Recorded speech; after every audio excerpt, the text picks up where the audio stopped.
Good morning mga kalaro. Narito na naman tayo sa ating kusina para maglaro tayo ng ating pananghalian. Ayan. Ang ating pananghalian ngayon, mayroon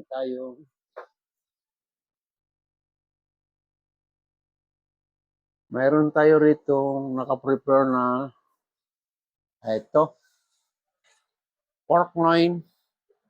Gagawin natin na pork salpikaw. Ayan.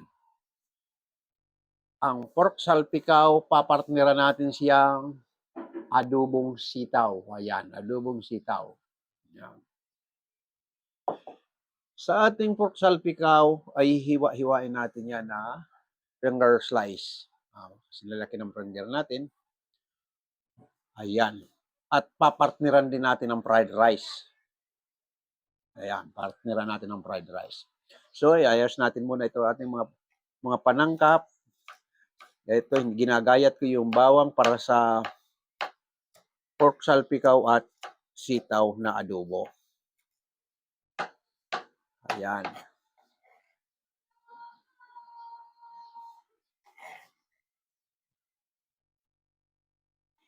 Ayan. Itong ating pork loin, nagkakahalagang 210. Ayan. Tapos 210, calamansi, mushroom, oyster sauce, butter, 210. Ito ay 65. Palagay mo kalahati, 35. Oyster sauce ay 20, 25, 25, 35, 60 to 70. Mga panangkap, kalamansi, at palagay mo na ay flat na natin sa 300. Pero ang kakain naman nito ay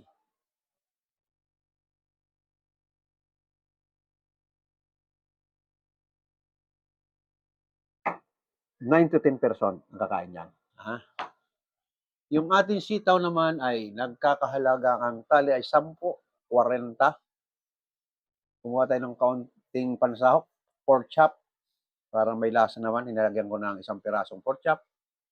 Kaya itong pork chop na ito ay 30, 70, suka, tuyo. Palagay mo na 30, 100. Sa 100 ang kakain din ay 9 to 10 person din ang kakain nito. Ayan. So, kayang-kaya nang maninipis ang bulsa nito, lalo na sa probinsya. Mas murang-mura ang sitaw sa probinsya. Minsan, nahihingi lang namin sa probinsya ang sitaw. Ayan. Kaya, medyo makakatipid. Wala ha. Tatanggalin natin sa tali ang sitaw.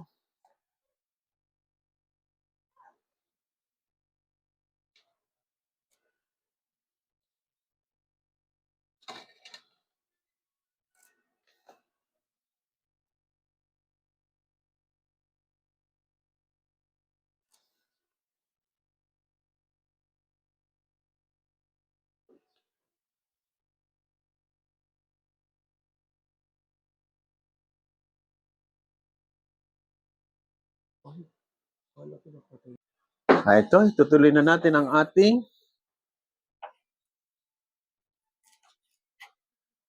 inaalis muna natin yung mga ulo ng sitaw. Ayan, yung tangkay. Pinagpitasan.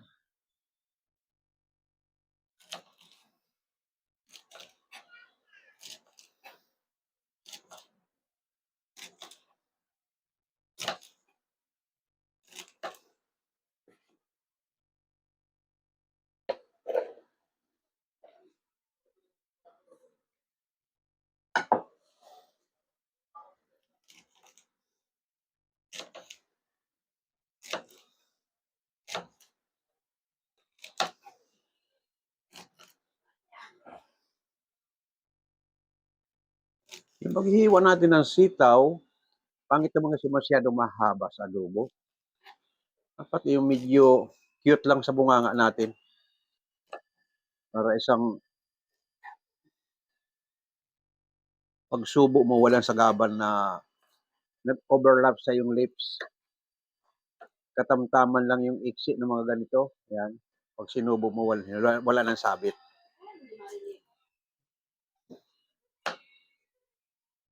Ayan.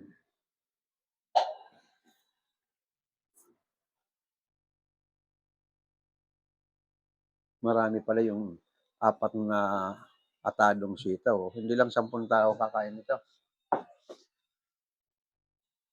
Aha. Sunod natin pork rind.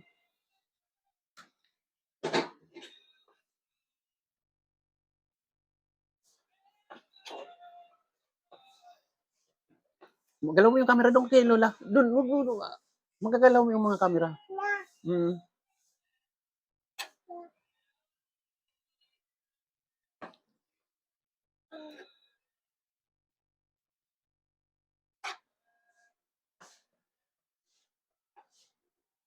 Malinis na itong nabili kong pork loin. Wala nang litin. Oo, wag galawin yung camera doon kay Lola.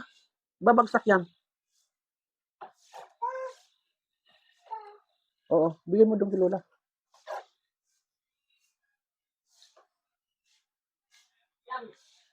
Tawag ka ni Lola.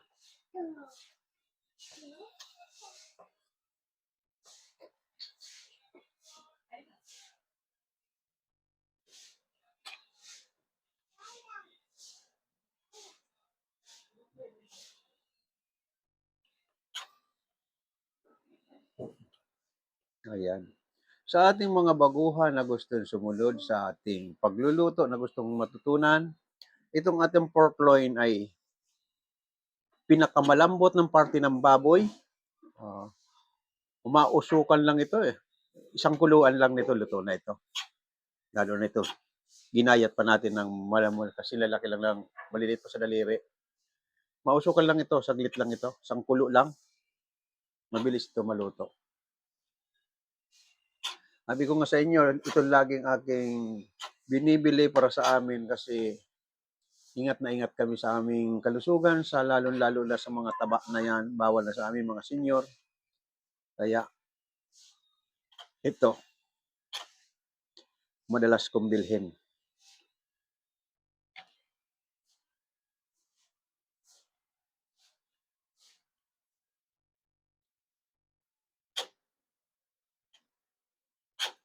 Kasi pag bumili ka ng ordinaryong karne, gagawin mong ganito,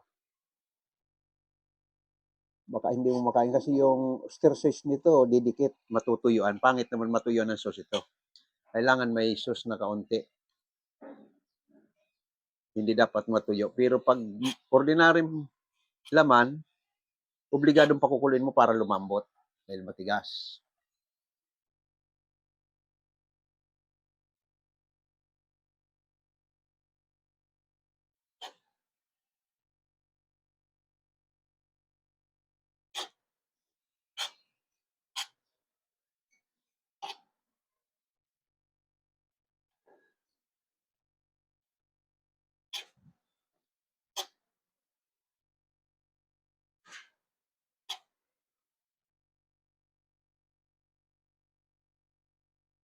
Ito naman yung panghahalo natin sa sitaw na adobo.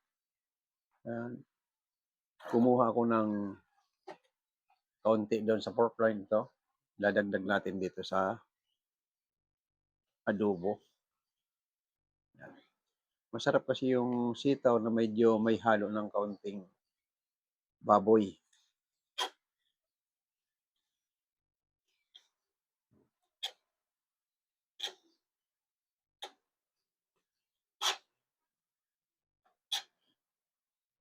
Ayan.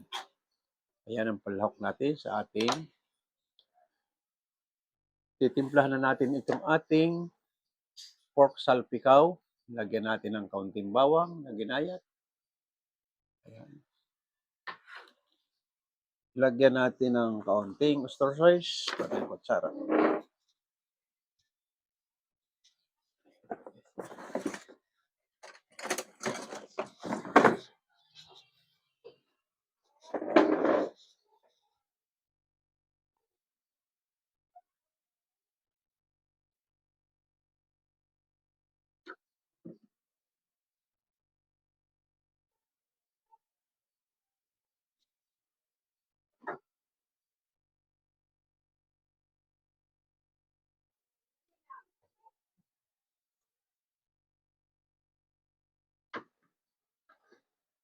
Lagyan natin ng soy sauce na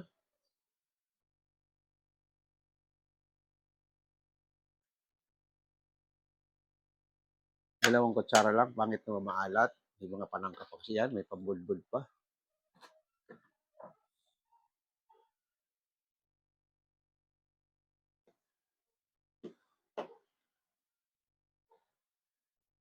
Liquid seasoning.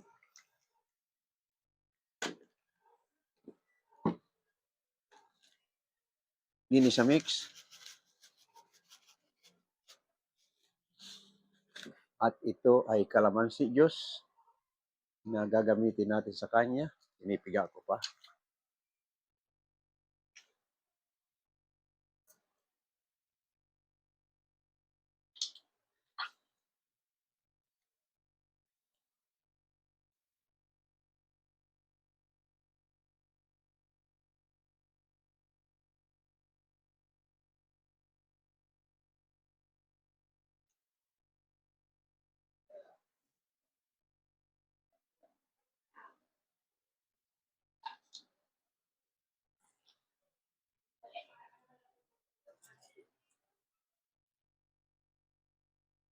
Ayan.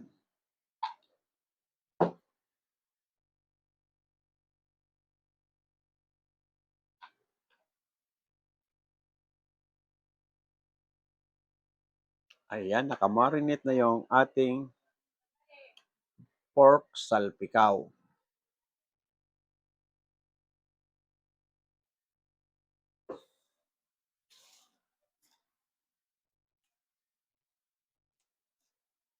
Ayan.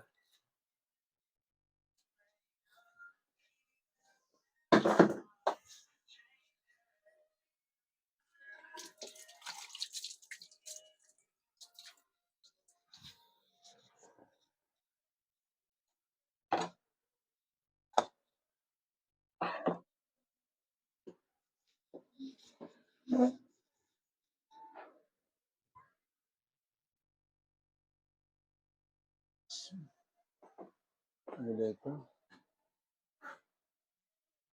So proud you, tatay. Tuloy mo ba lang to yan? God bless you. Yes, tutuloy natin ito. Hindi natin pwedeng itigil. Thank you, thank you. At naumpisa na natin ating tutorial cooking. Sabi ko, obserbahan ko sa loob ng 1 year kung tatangkilikin yung aking paggagawa nitong aking ginagawa araw-araw hanggang December ito kasi November ito magwa 1 year. Kaya tutuloy-tuloy ko lang itong aking pagluluto kung meron talagang tatangkilik ng aking tutorial cooking. Okay.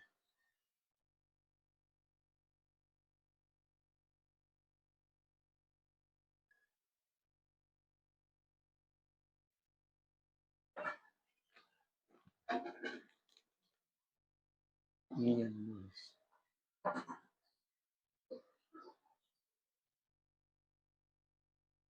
Silaw, hindi ko makita yung mga pangalan nila.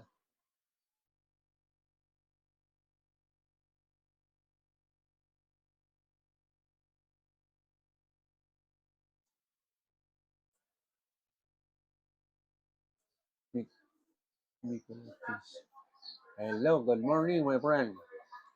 Kanino kaya to? Mukhang kilala nito. Good morning, good morning. Housing na pinakikita parang ganito sa Talya. Tip Arbe, sino kaya yun?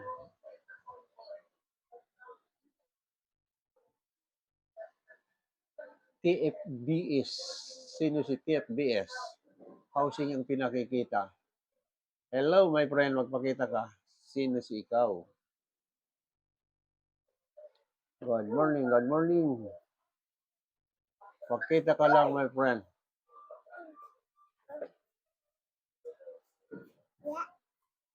Wala.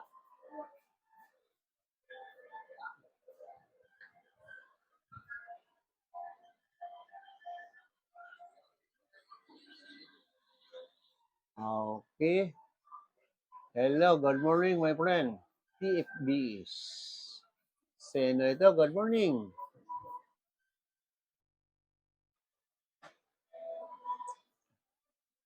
Ito, meron tayong iluluto. Ayan, magsisimula na tayo magluto. Punta na tayo sa kalan. Okay.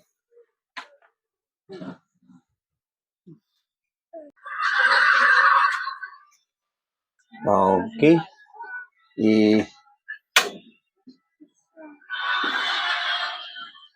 Luluto na natin yung adobong sitaw.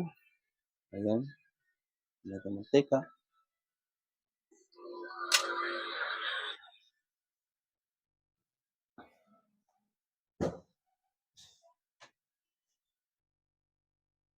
Load ka lang, my friend ha, at hindi kita mahawakan yung cellphone at nagluluto tayo.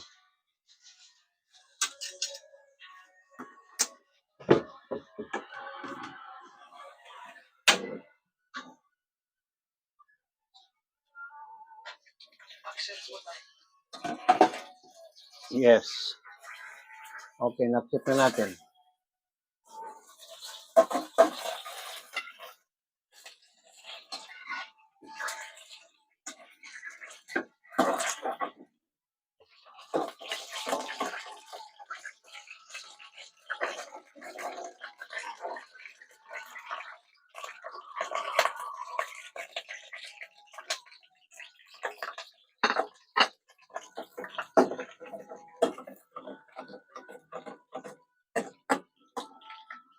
Yung pag gisa ko ng bawang, sinabay ko na yung aking fried rice na bawang para salin ko na lang doon.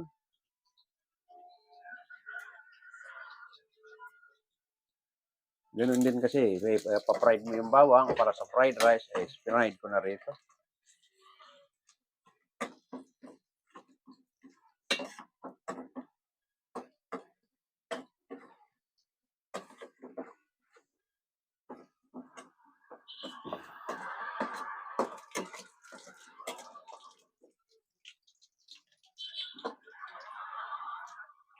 Ayan. Ito yung bawang para sa adobo. Fried rice, ito naman para sa adobo.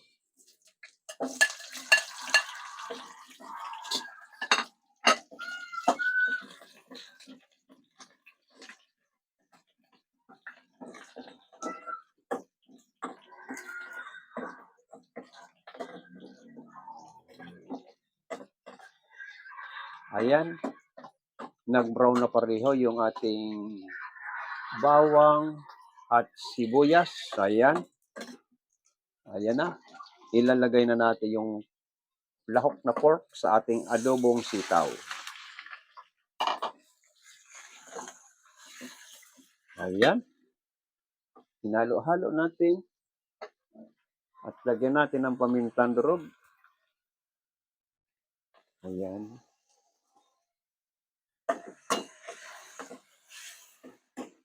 Ayan. Lalagyan natin siyang suka.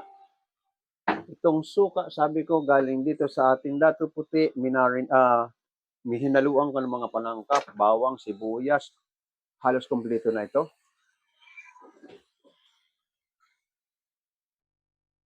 Isa. Dalawa. 3 kutsara lang para sa ating 9 to 10 person na sitaw.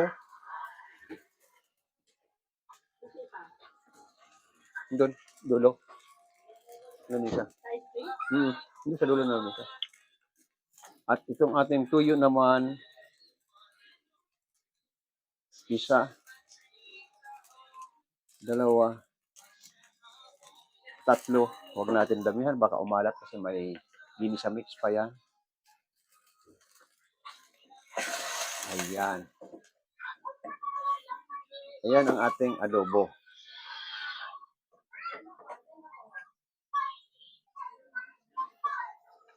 Dahil sa matigas yung baboy, lalagyan natin ng mga half glass water. Pakukuloy natin. Matubos man itong tubig na ito, tuyo suka na lang matitira. Ayan. Kasi baboy yung nilagay natin, medyo matigas yung baboy. Pagpapalitin natin ng kawali.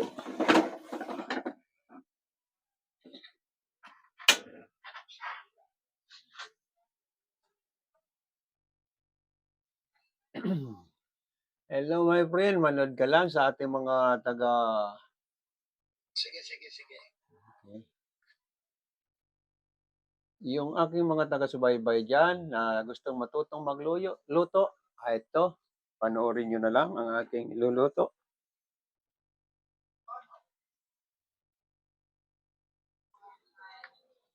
Chris Marie Hill. Good morning, Berna. Jill. Mila Kicks. Good morning sa lahat ng mga dumadaan sa atin. Pretty. Sa mga dumadaan sa akin live, good morning. Ito, hindi ko na kayo mainit na yung ating kawali para sa ating fried rice. Kasi ang paparesa natin ito ay pork loin salpikaw. Sa ating mga nabaguhan na nagpa-fried ng ating fried rice, usong-uso sa atin mga teenager, laging gusto niya may itlog. Pag kayo nag-fried rice at hindi pa kayo masyadong marunong mag-fried rice, itong itlog na binati, huwag niyong isasabay sa rice. Sa kanin ha. Kasi hindi mo mabuti yung sinangag mo. Ayan. Iuna mo yung itlog, yan. Pag nauna mo nito, tanggalin mo. Ayan, ganyan. Tanggalin mo. Ayan. Hindi na didikit sa kanin yung ng itlog. Tanggalin mo. Ayan. At isusunod mo itong rice. Ayan.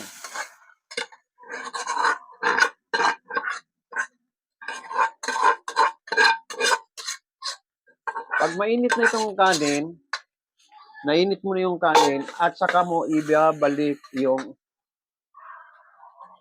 itlog. Ayan.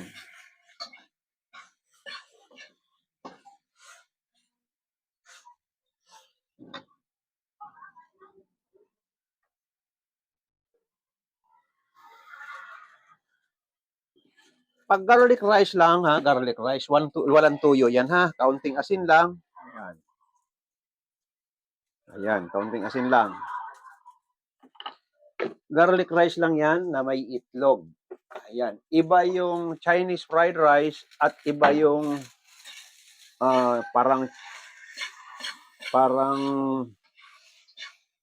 may mga halo na green peas or ibang klaseng fried rice yon, may tuyo yon para magkakulay yung kanin.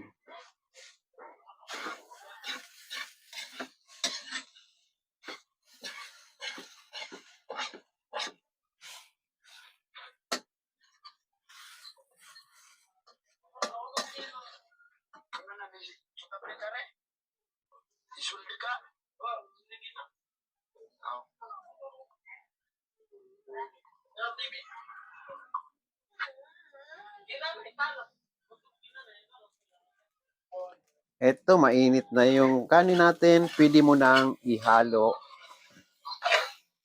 Ayan. Kasi minsan ganito, nauuna yung fried rice sa mga baguhan natin ha, na hindi pa marunong mag-fried rice na simpleng luto lang Pilipino po dito. Ang ating fried rice sa mga hindi pa marunong, igigisa na yung bawang, isusunod yung kanin bago lalagyan ng itlog. Naging yellow rice na yung itlog, yung kanin mo. Hindi mo maisasangag kasi basa nung itlog. Kaya ganito, gusto mo masangag mong kanin, unahin mo yung itlog, pag naluto na ng ganito, tanggalin mo, at isunod mo yung kanin, ipa-fried mo talagang fried rice. Ayan. So,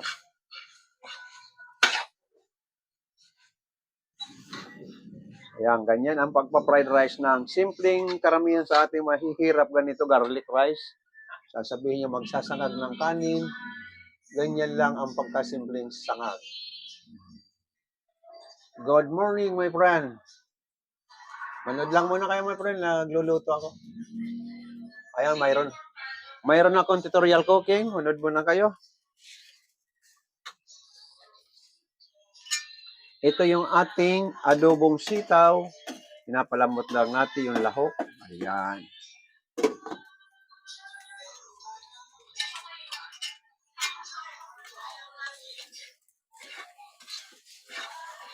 Ito, nasangag na yung kanin. Pwede mo nang ihalo yung itlog. Ayan. Hindi mo na ihalo itong itlog at dudurog-durugin mo naman siya. Ayan. Dahil kibubuo na yung itlog. Pero pag isinabay mong basa,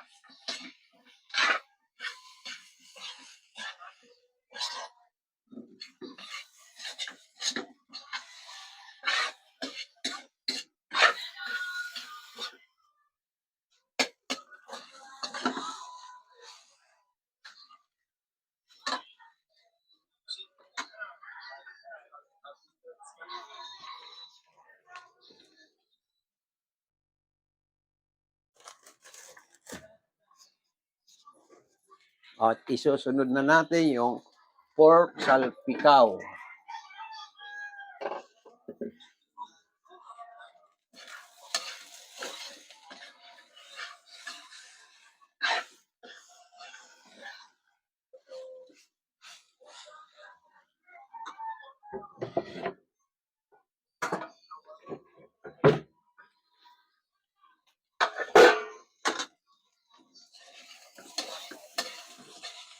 Ayan. Isusunod na natin tong pork salpikaw.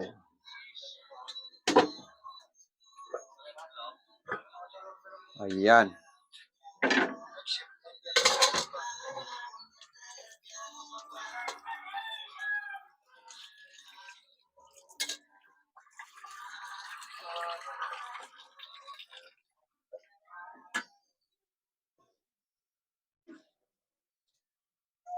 Gagamitan natin ang pork salpikaw ng olive oil.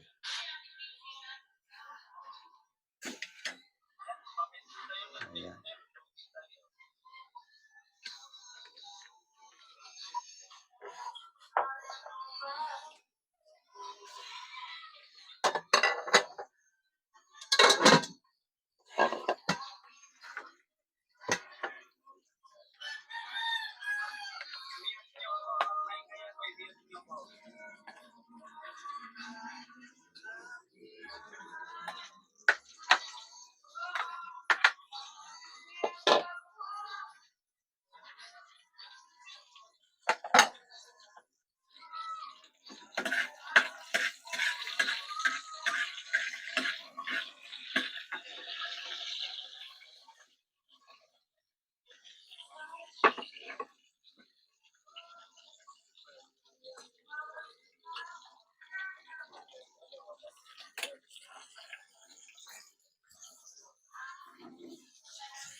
Ito na yung ating bawang. Ayan. Natusta na yung ating bawang. Tinanggal natin yung bawang. At isusunod natin yung ating mushroom. Ayan, mushroom.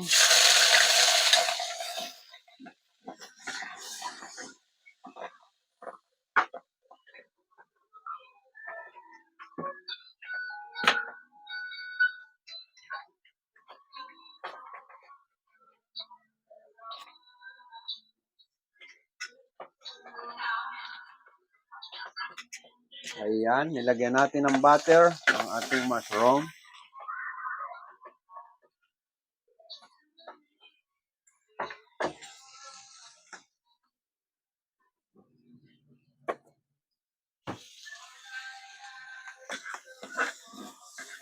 Ayan.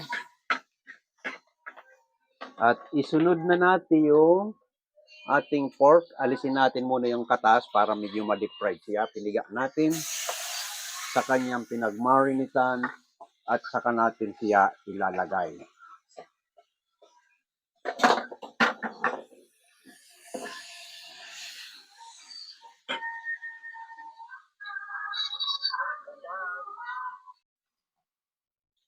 Ito na yung ating salpikaw. Lagyan natin ng oyster sauce para magkakulay na siya. Ayan.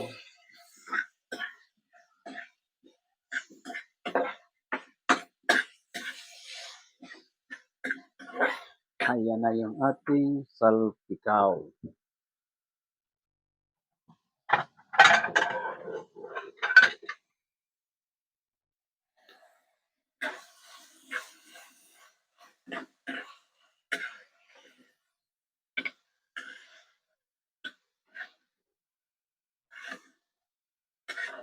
Ayan na yung ating salpikaw.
Okay, ito na yung ating sitaw na adobo.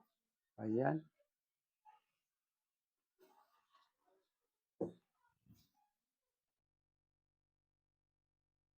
At ito na yung ating pork salpikaw. Ayan.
Ayan.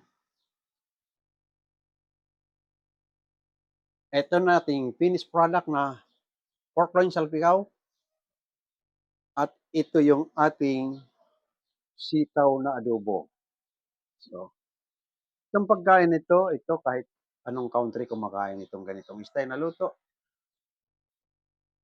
Pork salpikaw at itong adobo, ayan, karamihan talaga Pilipino po dito. Pero may ibang nasyon din na sistema na ganito na parang adobo style nila. At ito yung pinares natin na garlic rice. Ayan, may topping na scrambled egg. Ayan. Okay? Itikman na natin ito.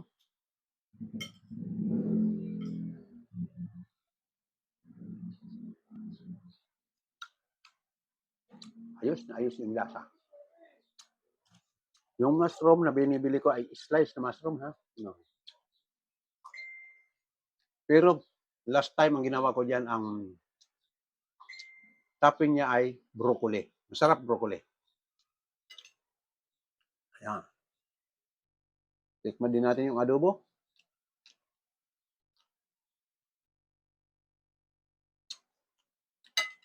Tama lang yung kutsara ng suka. 2 spoon lang ng sandok. Tama lang yung asim niya.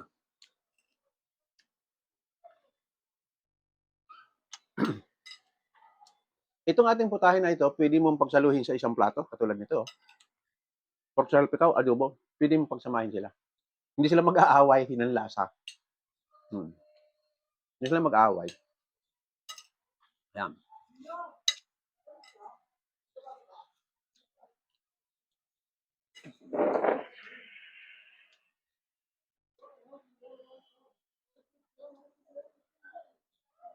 Okay. Sa ating mga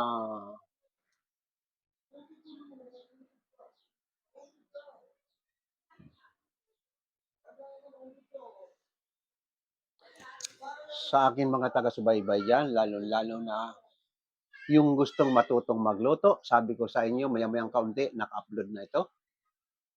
At may nag-a-advise sa akin na huwag akong susuko. Oo. Susubukan natin 1 year kung tatangkilikin yung aking pagka-tutorial cooking, kung talagang mayroon tumatangkilik. Hindi ako susuko. Kahit minsan ay walang nagbibigay ng gift, okay lang. Okay lang. Ang importante ay pinag-aaralan kong mabuti kung ako'y nakakatulong sa ating mga kabataan. Kaya minumuni-muni ko yung aking ginagawa kung karapat-dapat kong ipagpatuloy. Kung mayroon talagang tumatangkilik ng mga kabataan na gustong matuto nilang magluto. So, ngayon tapos na naman tayo. Maraming salamat mga sa taga-subaybay. Huwag nating kalimutan pinutin ang subscribe button at like. Maraming salamat at nakatapos na naman tayo.